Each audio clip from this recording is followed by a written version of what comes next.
आप सभी को नमस्कार। आज हम लोग मैथिली शरणगुप्त का जीवन परिचय पढ़ेंगे। तो इसके पहले मैं हमेशा बताता रहा हूँ कि आपको जब भी नोट्स बनाना है तो पूरा जो मैं पढ़ा रहा हूँ या जो बुक में पूरा दिया हुआ है सभी लाइन बाय लाइन उतारने की आवश्यकता नहीं है। आप इसको छोटा छोटा वाक्य जो पठनीय है, याद करने योग्य है, जो बोधगम्य है, उन्हीं सब वाक्यों को लेकर के आप एक शॉर्ट नोट बना लेंगे जीवन परिचय के लिए। तो आइए देखिए, पहले जो बॉक्स में लिखा हुआ है, जन्म 3 अगस्त सन 1886 ईस्वी, मृत्यु 12 दिसंबर सन 1964 ईस्वी, जन्म स्थान चिरगांव झांसी, पिता सेठ रामचरण गुप्त, मुख्य रचना साकेत। ये आप इसको याद कर लीजिएगा, बहुत इम्पॉर्टेंट है, परीक्षा में वो लिखने के लिए काफ़ी अच्छा रहेगा। इसका जीवन परिचय लिखने में आपको सहायक सिद्ध होगा। आइए इसका पूरा विस्तार से जीवन परिचय देखते हैं। मैथिली शरणगुप्त का जन्म चिरगांव जिला झांसी में 3 अगस्त सन 1886 ईस्वी में हुआ था। काव्य रचना की ओर बाल्यावस्था से ही इनका झुकाव था। आचार्य महावीर प्रसाद द्विवेदी की प्रेरणा से इन्होंने हिंदी काव्य की नवीन धारा को पुष्ट कर उसमें अपना विशेष स्थान बना लिया था। इनकी कविता में देश प्रेम एवं राष्ट्र प्रेम की व्यंजना प्रमुख होने के कारण इन्हें हिंदी संसार ने राष्ट्र कवि का सम्मान दिया। राष्ट्रपति ने इन्हें संसद सदस्य मनोनीत किया। भारती का यह साधक 12 दिसंबर सन 1964 ईस्वी में गोलोकवासी हो गया। अगला पैराग्राफ देखते हैं। गुप्त जी की रचना संपदा विशाल है। इनकी विशेष ख्याति रामचरितमानस पर आधारित महाकाव्य साकेत के कारण है। जयद्रथ वध, भारत भारती, अनघ, पंचवटी, यशोधरा, द्वापर, सिद्धराज आदि गुप्त जी की अन्य प्रसिद्ध काव्य कृतियाँ हैं। यशोधरा एक चंपू काव्य है जिसमें गुप्त जी ने महात्मा बुद्ध के चरित्र का वर्णन किया है। अगला पैराग्राफ देखिए। गुप्त जी का पहला काव्य संग्रह भारत भारती है जिसमें भारत की कुदशा का बयान हुआ है। माइकेल मधुसूदन की वीरांगना, विरहिणी ब्रजांगना, मेघनाद वध और नवीन चंद्र के पलाशीर युद्ध का इन्होंने अच्छे पद्यमय अनुवाद किए हैं। देश के कालानुसार बदलती भावनाओं तथा विचारों को भी अपनी रचना में स्थान देने की इनमें क्षमता है। छायावाद के आगमन के साथ गुप्त जी की कविता में भी लाक्षणिक वैचित्र्य और मनोभावों की सूक्ष्मता की मार्मिकता आई। गुप्त जी का झुकाव भी गीत काव्य की ओर हुआ। प्रबंध के भीतर ही गीत काव्य का समावेश करके गुप्त जी ने भाव सौंदर्य के मार्मिक स्थलों से परिपूर्ण यशोधरा और साकेत जैसे उत्कृष्ट काव्य कृतियों का सृजन किया।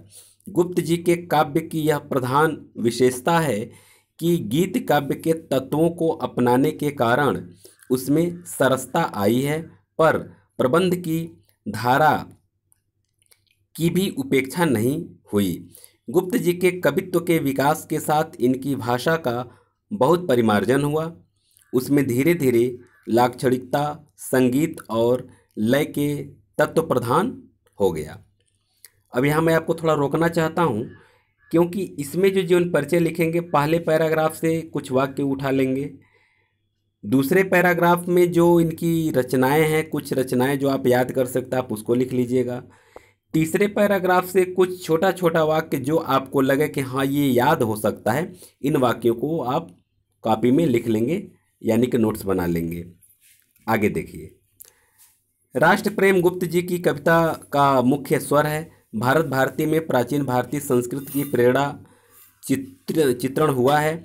इस रचना में व्यक्त देश प्रेम ही इनकी परवर्ती रचनाओं में राष्ट्र प्रेम और नवीन राष्ट्रीय भावनाओं में परिणित हो गया। इनकी कविता में आज की समस्याओं और विचारों के स्पष्ट दर्शन होते हैं। गांधीवाद तथा कहीं कहीं आर्य समाज का प्रभाव भी उन पर पड़ता है। गाथाओं को वर्तमान जीवन के लिए मानवतावादी एवं नैतिक प्रेरणा देने के उद्देश्य से ही अपनाते हैं। अगला पैराग्राफ देखिए, गुप्त जी की चरित्र कल्पना में कहीं भी अलौकिकता के लिए स्थान नहीं है। इनके सारे चरित्र मानव हैं, इनमें देव और दानव नहीं हैं। इनके राम, कृष्ण, गौतम आदि सभी प्राचीन और चिरकाल से हमारी श्रद्धा प्राप्त किए हुए पात्र हैं, इसलिए वे जीवन प्रेरणा और स्फूर्ति प्रदान करते हैं। साकेत के राम ईश्वर होते हुए भी तुलसी की भांति आराध्य नहीं, हमारे ही बीच के एक व्यक्ति हैं। नारी के प्रति गुप्त जी का हृदय सहानुभूति और करुणा से प्लावित है। यशोधरा, उर्मिला, कैकेयी, विधृता, रानकदे आदि नारियां गुप्त जी की महत्वपूर्ण सृष्टि हैं। साकेत में उर्मिला तथा यशोधरा में गौतम पत्नी यशोधरा को भारतीय नारी जीवन के आदर्श की प्रतिमाएं बताते हुए उनके त्याग भावना एवं करुणा को बड़े ही सरल एवं सुंदर ढंग से प्रस्तुत किया है।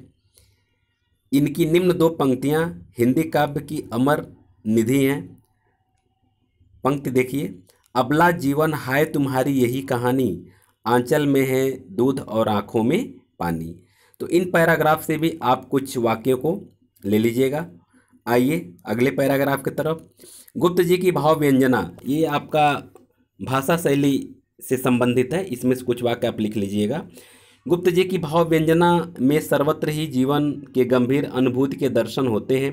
इन्होंने कल्पना का आश्रय ले लिया, पर इनके भाव कहीं भी मानव के स्वाभाविकता के कारण का अतिक्रमण नहीं करते। इनके काव्य में सीधी और सरल भाषा में इतनी सुंदर भाव व्यंजना हो जाने का एकमात्र कारण जीवन की गंभीर अनुभूति ही है। गुप्त जी खड़ी बोली को हिंदी कविता के क्षेत्र में प्रतिष्ठित करने वाले समर्थ कवि के रूप में विशेष महत्व रखते हैं। सरल, शुद्ध, परिष्कृत खड़ी बोली में कविता करके इन्होंने ब्रज भाषा के स्थान पर उसे समर्थ काव्य भाषा सिद्ध कर दिखाया। स्थान स्थान पर लोकोक्तियों और मुहावरों के प्रयोग से इनकी काव्य भाषा और भी जीवंत हो उठी है। प्राचीन एवं नवीन सभी प्रकार के अलंकारों का गुप्त जी के काव्य में भाव सौंदर्यवर्धक स्वाभाविक प्रयोग हुआ है। सभी प्रकार के प्रचलित छंदों में इन्होंने काव्य रचना की है। और अंतिम पैराग्राफ देखिए, गुप्त जी युगीन चेतना और इसके विकसित होते हुए रूप के प्रति सजग थे। इसकी स्पष्ट झलक इनके काव्य में मिलती है। राष्ट्र की आत्मा को वाणी देने के कारण ये राष्ट्र कवि कहलाए और अधिक हिंदी काव्य की धारा के साथ विकास पथ पर चलते हुए युग प्रतिनिधि कवि स्वीकार किए गए। इन्होंने राष्ट्र को जगाया, उसकी चेतना को वाणी दी। हिंदी काव्य को श्रृंगार रस की दलदल से निकालकर उसमें राष्ट्रीय भावों की पुनीत गंगा बहाने का श्रेय गुप्त जी को ही है। ये सच्चे अर्थों में आधुनिक भारत के राष्ट्रकवि थे। तो इस प्रकार इनका ये जीवन परिचय रहा और आप इसमें से कुछ वाक्यों को लेकर के नोट्स बना लेंगे जो आपकी परीक्षा के लिए बहुत महत्वपूर्ण होगा। आप लोग अब तक इस वीडियो को सुने, आशा है कि आपके कसौटी पर हम खरे उतरे होंगे।